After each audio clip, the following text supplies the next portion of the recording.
Muling iginit ni Pastor Apollo C. Quiboloy na mahalaga ang panawagang manual recount ng resulta ng halalan. Hindi para sa kanya kundi para sa mga Pilipinong gumugol ng panahon para marinig ang kanilang boses na naghahangad ng tunay na pagbabago.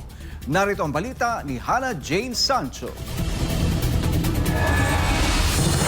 Hindi matatawaran ang mga ulat ng aberya at problema sa pagboto sa nakaraang halalan. Kabilang dito ang mga hindi binabasang balota, hindi tugmang pangalan ng mga ibinoto at maging ang pagtagas ng tinta mula sa pang-shade na ginamit sa balota. Ang lahat ng ito ay mga insidente na nagdulot ng matinding pangamba sa kredibilidad ng resulta ng eleksyon.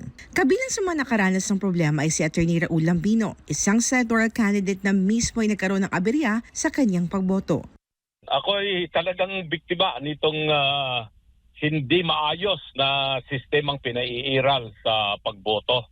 Lalong-lalo na itong tinatawag nilang automated counting machine na ito ay napaka-depektibo talaga at sa dinami-dami ng mga butante at dinami-dami ng mga kandidato sa akin panataon na yung aking balota, yung aking sinaksak doon sa ACM ay 2 beses ayaw tanggapin.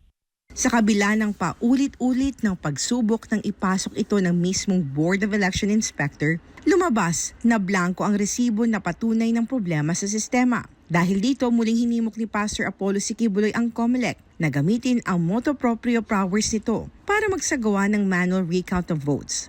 Naniniwala si Pastor Apollo na anumang duda sa resulta ng halalan ay nararapat lamang linawin upang maitaguyod ang integridad ng proseso at maibalik ang tiwala ng mamamayan sa sistema ng elektoral.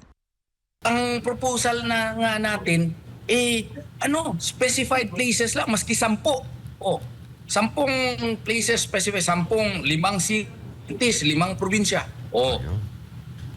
Ayun? Oo. Yan. Pero tayo ang pipili, hindi ang COMELEC. Tayo ang pipili. Para klaro, may transparency talaga. Yun lang ang hingi ni Pastor. Transparency.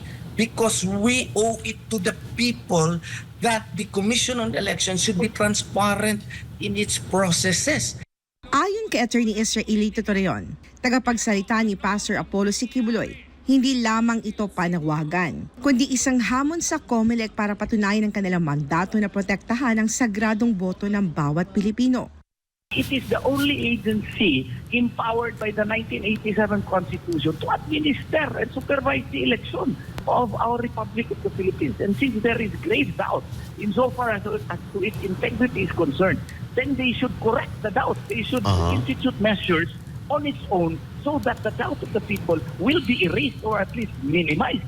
Binigyan diin Torreon na ang panawagan para sa manual recount ay hindi lang naman para sa kapakanan ng ilang kandidato, kundi para sa mga Pilipinong nagnanais na malinis at mapagkakatiwala ang eleksyon. Aniya, ang anumang pagdududa sa resulta ng botohan ay posibleng makaapekto sa tiwala ng mga tao sa susunod pang halalan sa 2028 at kinakailangan umaksyon ng COMELEC para maibalik ang kumpiyansa ng publiko. That would really have an impact insofar as the credibility of the next elections that will be conducted, specifically the 2028 elections. And we are hoping and praying really that the Commission on Elections will do something about this. Ang boto ng bawat Pilipino ay sagrado. Ito'y simbolo para sa mas maayos na kinabukasan kaya't anumang pagdududa ng pandaraya o pagkasayang ng kanilang boto ay hindi maaaring ipagkiwit palikat. Ayon kay Pastor Apollo C. Quiboloy, ang panawagan para sa manual recount ay isang paninindigan na dapat maging malinaw at tapat ang bawat bilang para maibalik ang tiwala ng mamamayan sa halalan. Para sa Diyos at Pilipinas kumahal, ito si Hannah Jane Sancho, SMNI News.